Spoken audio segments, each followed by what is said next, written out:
जय श्री कृष्ण, राधे राधे। आप सभी का एक बार फिर से स्वागत है मेरे यूट्यूब चैनल भक्तिपथ जीने की राह में।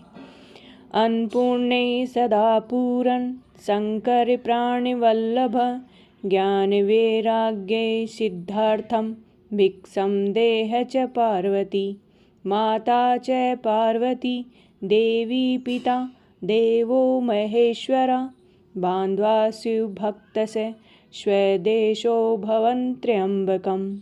जय माँ अन्नपूर्णे, हर हर महादेव। प्रिय श्रोताओं, आज हम माँ अन्नपूर्णा की संपूर्ण कथा के बारे में जानेंगे। माँ अन्नपूर्णा की कथा के अनुसार प्राचीन समय की बात है। काशी निवासी धनंजय की पत्नी का नाम सुलक्षणा था।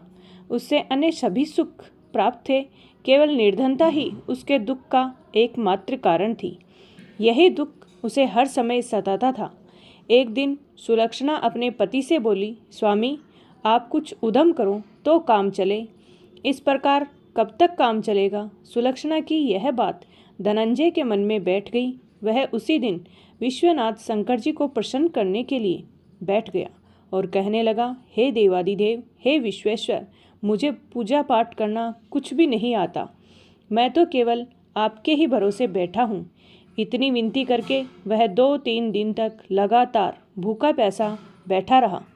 यह देखकर भगवान शंकर ने उसके कान में अन्नपूर्णा अन्नपूर्णा अन्नपूर्णा इस प्रकार 3 बार कहा। यह कौन क्या कह गया? बस इसी सोच में धनंजय पड़ गया कि मंदिर से आते ब्राह्मण को देखकर वह पूछने लगा, पंडित जी, अन्नपूर्णा कौन है? तब ब्राह्मण ने कहा, अरे धनंजय, तू तो अन्न छोड़कर बैठा है, इसलिए तुझे हर समय अन्न की ही बात सूझती है। जा, घर जाकर अन्न ग्रहण कर। धनंजय अपने घर गया। जाकर पत्नी से सारी बात कही। तब वह बोली, नाथ, चिंता मत करो, स्वयं शंकर जी ने हमें यह मंत्र दिया है और वे स्वयं ही यह खुलासा भी करेंगे। आप फिर से जाकर उनकी आराधना करो। पत्नी के कहे अनुसार धनंजय फिर पहले दिन की ही तरह पूजा में बैठ गया। रात्रि में भगवान शंकर जी ने आज्ञा दी, कहा, तू पूर्व दिशा में चला जा। तब धनंजय अन्नपूर्णा का नाम जपता जाता और रास्ते में फल खाता, झरनों का पानी पीता जाता। इस प्रकार कितने ही दिनों तक वह चलता रहा। वहाँ उसे चांदी से चमकते वन की शोभा देखने को मिली, सुंदर सरोवर देखने को मिले। उसके किनारे कितनी ही अप्सराएं झुंड बनाए बैठी थी। एक अप्सरा कथा कहती थी और सब माँ अन्नपूर्णा इस प्रकार बार बार कहती थी। यह अज्ञान मास की उजियारी रात्रि थी और आज से ही व्रत का आरंभ था। जिस शब्द की खोज करने वह निकला था, वहाँ उसे वही शब्द सुनने को मिला। धनंजय ने तब उनके पास जाकर धीरे से पूछा, हे देवियों, आप यह सब क्या कर रही हो? तब उन सब ने कहा, हम सब माँ अन्नपूर्णा का व्रत कर रही हैं। व्रत करने से क्या होता है और यह व्रत क्यों किया जाता है? क्या यह व्रत किसी ने किया भी है? इसे कब किया जाए, कैसे किया जाए और इसकी कैसी विधि है, मुझसे भी कहो। धनंजय के कहने पर वे अप्सराएं कहने लगी, इस व्रत को कोई भी कर सकता है। 21 दिन व्रत करने के लिए 21 गांठ वाला सूत लेना चाहिए। 21 दिन ना कर पाए तो 1 दिन का ही उपवास करें। यह भी ना करें तो केवल कथा सुनकर ही प्रसाद ले लें। निराहार रहकर कथा कहें। कथा सुनने वाला कोई अगर ना मिले तो पीपल के पत्तों को रखकर सुपारी या घृत कुमारी यानी कि ग्वार पाठे को वृक्ष के सामने रखकर दीपक को साक्षी बनाकर सूर्य, गाय, तुलसी या महादेव को बिना कथा सुनाए मुख में अन्न का एक दाना नहीं डालना चाहिए। यदि भूल से भी कुछ मुख में चला जाए तो 1 दिवस फिर उपवास करें। व्रत के दिन क्रोध ना करें, झूठ ना बोलें। अप्सराओं के द्वारा विधि बताने पर धनंजय बोला, फिर बताइए, इस व्रत के करने से क्या होगा? तब वे कहने लगी, इसके करने से अंधे को नेत्र मिल जाता है, निर्धन के घर धन से भर जाते हैं, बांझन को संतान मिलती है, मूर्ख को विद्या मिलती है और जो जिस कामना से व्रत को करता है, माँ उसकी वह हर कामना पूर्ण करती है। धनंजय कहने लगा, बहनों, मेरे घर में ना धन है, ना विद्या है और कुछ भी नहीं है मेरे पास। मैं तो एक दुखियारा ब्राह्मण हूँ। मुझे इस व्रत का सूत दोगी क्या? हाँ भाई, तेरा कल्याण हो, हम तुझे सूत देंगी। ले, इस व्रत का मंगल सूत ले ले। तब धनंजय ने उन अप्सराओं से सूत लेकर व्रत को किया। व्रत पूरा हुआ तभी सरोवर में से 21 खंड की स्वर्ण सीढ़ी हीरा मोती जड़ी हुई प्रकट हुई। धनंजय जय अन्नपूर्णा कहता जाता था और इस प्रकार जाने कितनी ही सीढ़ियां वह उतरता गया। तब अंदर जाकर उसने क्या देखा कि करोड़ों सूर्यों से प्रकाशमान माँ अन्नपूर्णा का मंदिर है। उसके सामने स्वर्ण सिंहासन पर माँ अन्नपूर्णा विराजमान है। सामने भिक्षा हेतु भगवान शंकर खड़े हैं। देवांगनाएं चंवर ढुरा रही हैं। कितने ही हथियार बांधे प्रहरी पहरा दे रहे हैं। धनंजय दौड़कर माँ जगदम्बा के चरणों में गिर पड़ा। देवी उसके मन का दुख जान गई। धनंजय हाथ जोड़कर कहने लगा, माता आप तो अंतर्यामिनी हैं।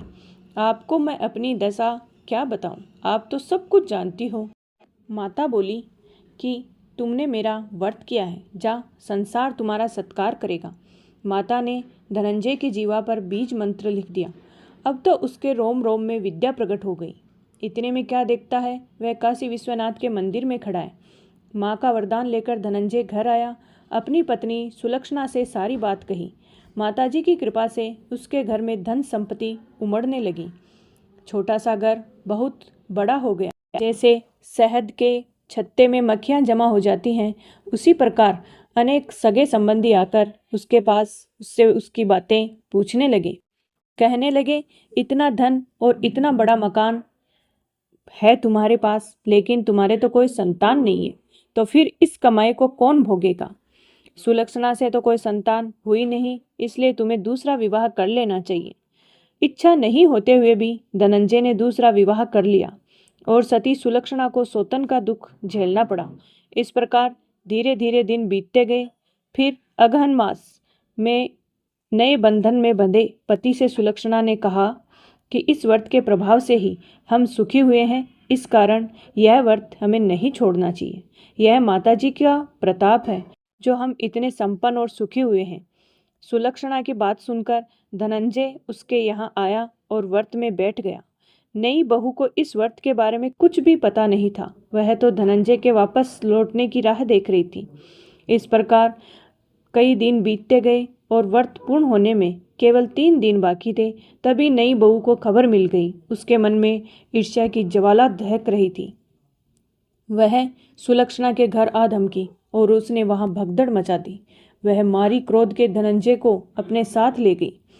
नए घर में धनंजय को थोड़ी देर के लिए निंद्रा आ गई। जब वह गहरी निंद्रा में सो गया, ठीक उसी समय नई बहू ने उसका व्रत का सूत तोड़कर आग में फेंक दिया। अब तो माताजी का कोप जाग गया। इधर माता क्रोधित हुई और उधर उसके घर में अचानक आग लग गई। सब कुछ जलकर खाक हो गया। सुलक्षणा जान गई और पति को फिर अपने घर ले गई। नई बहू रूठ कर अपने पिता के घर चली गई। पति को परमेश्वर मानने वाली सुलक्षणा बोली, नाथ घबराना नहीं, माताजी की कृपा अलौकिक है। पुत्र कुपुत्र हो सकता है पर माता कभी कुमाता नहीं होती। इसलिए आप श्रद्धा और भक्ति से आराधना शुरू करें, वे हमारा कल्याण जरूर करेंगी। धनंजय फिर माता के पीछे पड़ गया। फिर वहीं सरोवर सीढ़ी प्रकट हुई और उसमें वह माँ अन्नपूर्णा कहकर उतर गया। वहां जाकर माता के चरणों में करुण क्रंदन करने लगा, विलाप करने लगा। माता प्रसन्न होकर बोली, यह मेरी स्वर्ण की मूर्ति ले, उसकी पूजा करना, तू फिर सुखी हो जाएगा। जा, तुझे मेरा आशीर्वाद है। तेरी पत्नी सुलक्षणा ने श्रद्धा से मेरा व्रत किया है, उसे मैंने पुत्र का वरदान दिया है। धनंजय ने आंखें खोली तो खुद को काशी विश्वनाथ के मंदिर में खड़ा पाया। वहां से फिर उसी प्रकार वह घर गया। इधर सुलक्षणा गर्भवती हुई और 9 महीने पूरे होते ही उसके यहाँ एक सुंदर पुत्र ने जन्म लिया। गांव में आश्चर्य की लहर दौड़ पड़ी। अब तो गांव में जिसकी भी कोई भी कामना होती वह मनौती मांगने लगता और इस तरह सभी लोगों की मनोकामनाएं पूर्ण होने लगी। इस तरह उसी गांव के निसंतान सेठ के पुत्र होने पर उसने माता अन्नपूर्णा का मंदिर बनवा दिया। उसमें माताजी धूमधाम से पधारी। यज्ञ होम आदि हुआ और धनंजय को मंदिर के आचार्य का पद दे दिया गया। जीविका के लिए मंदिर की दक्षिणा और रहने के लिए बड़ा सुंदर सा भवन बनवा दिया गया। धनंजय पत्नी और पुत्र सहित वहाँ सुख से रहने लगा। माताजी के चढ़ावे में भरपूर आमदनी होने लगी। उधर नई बहू के पिता के घर डाका पड़ गया, सब कुछ लुट गया। और वे भीख मांगकर अपना पेट भरने लगे। सुलक्षणा ने जब यह सुना तो उन्हें उसने अपने पास बुला लिया और उनके आने पर उन्हें अलग घर में रख दिया और उनके अन्न, वस्त्र आदि का प्रबंध भी कर दिया। धनंजय, सुलक्षणा और उसका पुत्र माताजी की कृपा से आनंद से रहने लगे। माताजी ने जैसे उनके भंडार भरे वैसे सबके भंडार भरे, हमारे भी भंडार भरे। सभी प्रेम से बोलिए, अन्नपूर्णा माता की जय।